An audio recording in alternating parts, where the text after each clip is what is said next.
Hello ladies and gentlemen and YouTube fans. I wanted to give you all a new video showing you all the connections of what took place inside of Japan, also the motives, the threats that all transpired long before the actual attacks that took place inside of Japan. I'm going to show you how that Japan was attacked. But what I did, I'm going to put all of the information all in one video. This way that you all can understand the plot and it's not broken up in several different videos. But before I do that, I'm going to show you how that the plot began with creating a cyber weapon that had the ability of causing mass destruction. Okay, so I want you all to please pay very close attention to this video and listen very deeply to all that I'm trying to share with you all, and then you can see all of the dots that I've connected to finding out the actual truth of what happened in Japan and who was involved in it. Remember, I felt that they were attacked from day one, and I went on that hunch, and this is what I came up with. And it's all on mainstream media by their own admittance. You have to listen very carefully to this whole idea. First of all, it goes with the plot of creating the Stuxnet virus, as you can all see here on your screen at the moment. They were creating a cyber weapon called the Stuxnet virus, and they were using Iranian nuclear plants as a place to test this virus and to see if it has the ability of doing it to other nuclear plants around the world. And they go on in here and they admit that they tested it on a nuclear power plant inside of Iran in the Natanz and Bushehr nuclear sites. The Stuxnet virus was designed to target and attack German machines called Siemens and any machines that have Windows software into their systems.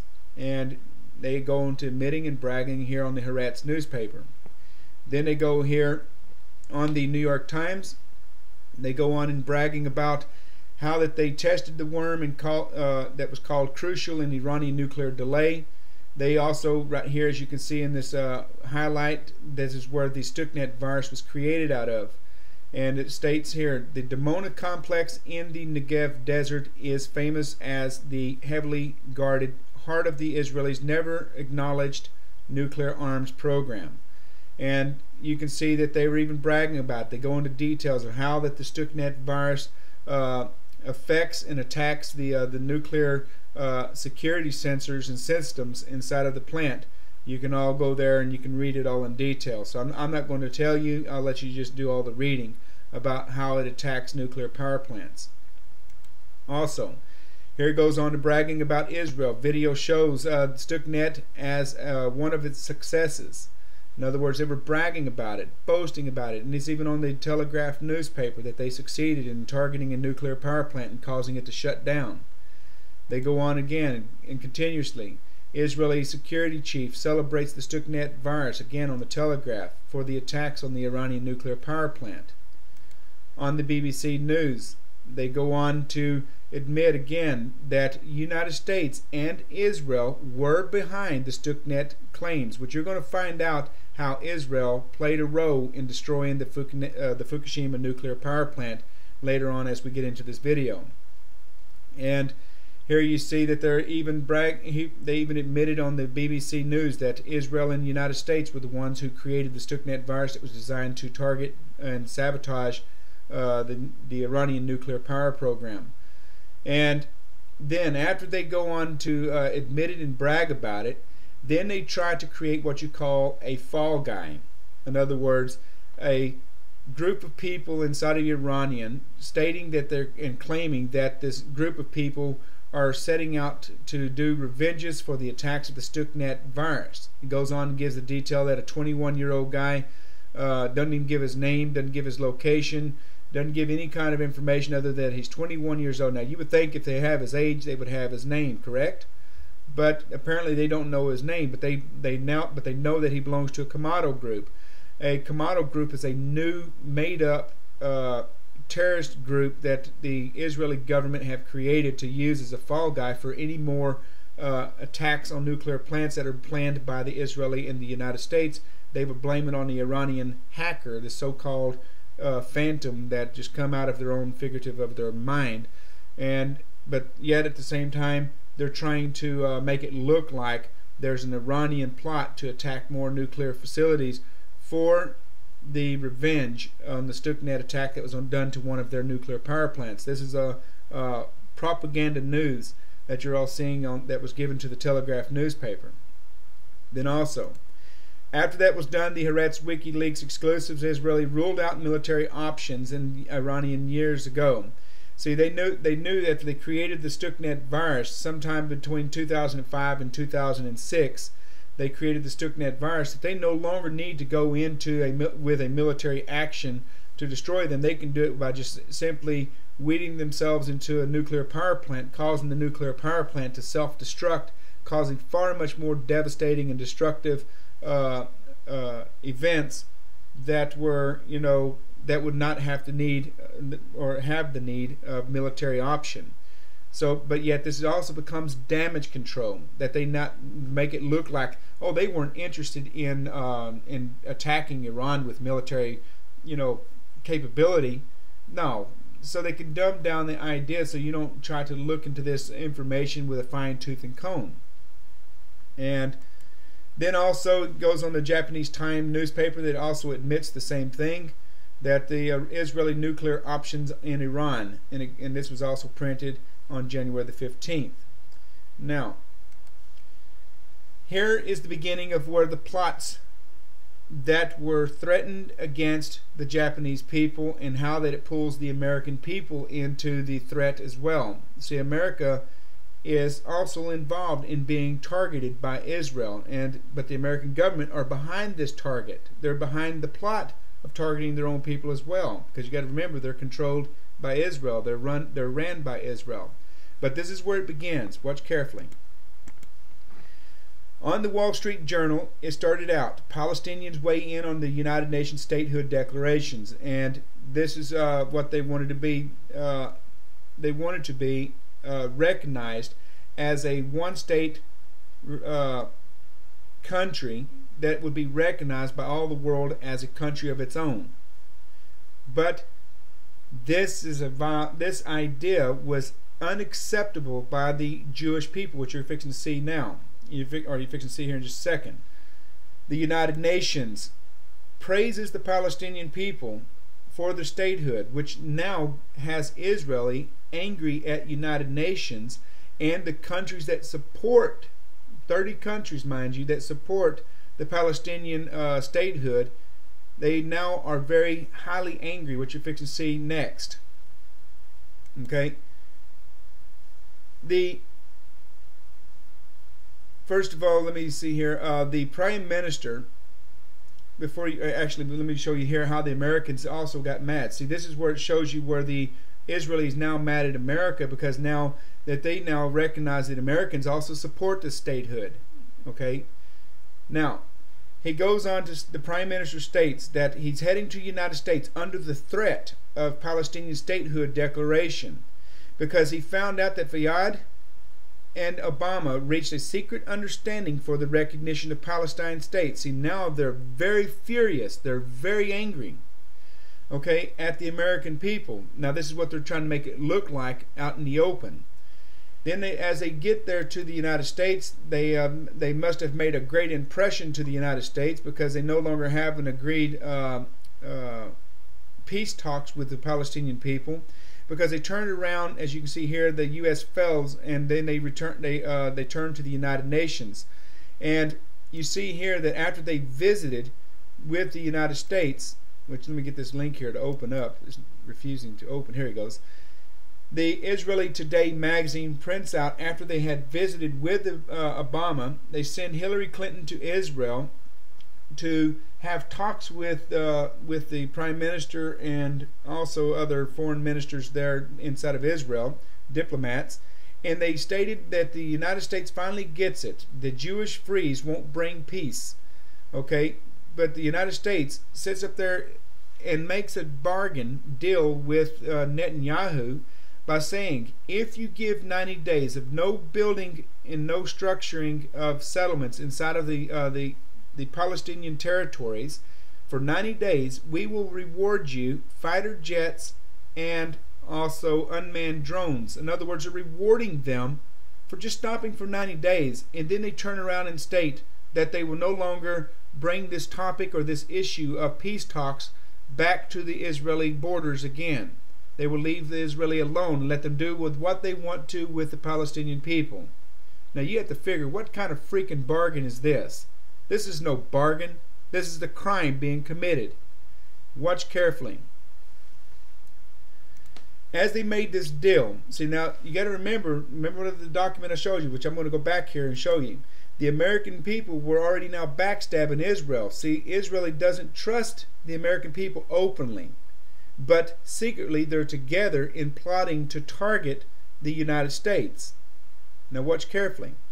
When I go back to this document here, you go here and you see Fayyad lays first brick for the new United Nations program, joint program funded by Japan and Jericho. See, Japan gives money and has the support of United Nations to rebuild the Jericho city east of Jerusalem, which is in the Palestinian territory, which was a no to the Israeli government. This was a clear direct attack against the Israelis' agendas, if this is making any sense. Now, when you've seen all these other documents, Israel threatens, which I'm going to show you here. Okay, the Israeli government threatens the United Nations. Let me pull it up here real quick. For any kind of building or any kind of structures being built. Let me open this here. Israel threatens the United Nations and all the 30 countries of unilateral steps, as you can read right here on the title. Unilateral steps is indicating that they're threatening to attack any countries that support the Israeli statehood of declaration. You see there? That is right there in the wide open. Now, remember the Palestinian or the Japanese supported them. They became the first country to actually give money to the Palestinian people to rebuild Jericho city. See, Israel doesn't want to rebuild the city. They want to destroy the entire region and make it a one-state controlled under Israeli Mossad powers dictatorship. And they want to annihilate the Palestinian people out of existence. They don't want Palestine to be recognized as a one-state ideology. Then you see here also angering and adding fuel to the fire against Israel. The Japanese people said to Israel, Japan does not recognize Israel's annexation of East Jerusalem. They're pissed. This came out April the 7th, 2011. Okay, you got to remember, this came out after the earthquake, and they now even more denied Israel. And this is the reason why Japan keeps on having more and more earthquakes, because they constantly denied Israel's existence, and they even called them murderers and criminals and illegal acts of building settlements in Palestinian territories that violates the 1967 border treaty that were signed between the two countries. And then it goes on to really add more fuel to the fire.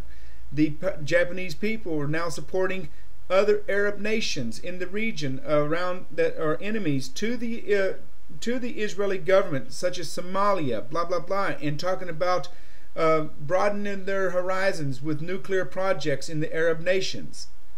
And this right here is a no-no. It now has Israeli literally thinking in their heads that we have to do something to stop this country from intervening or interfering.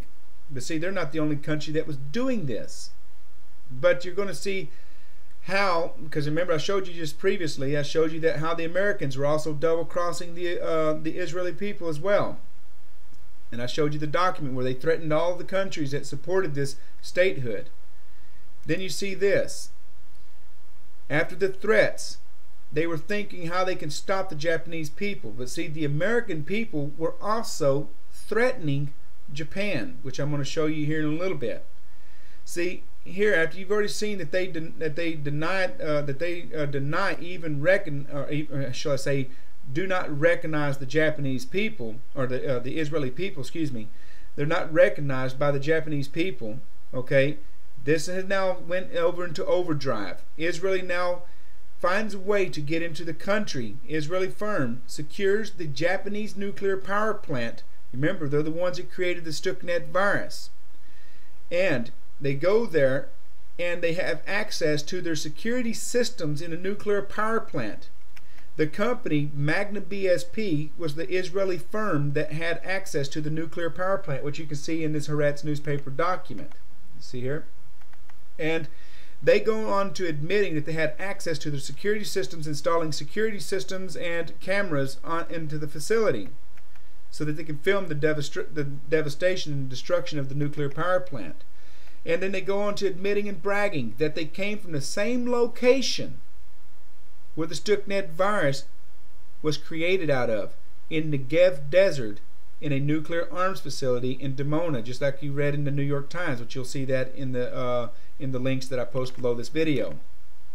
And then here, the Israeli recalls diplomat families from Japan, says no connections to the nuclear fears. This came out on March the 14th, which is 3 days after the earthquake attack and the attacks on the nuclear facilities. They came out defending themselves of having any involvements with the nuclear fears and the attacks.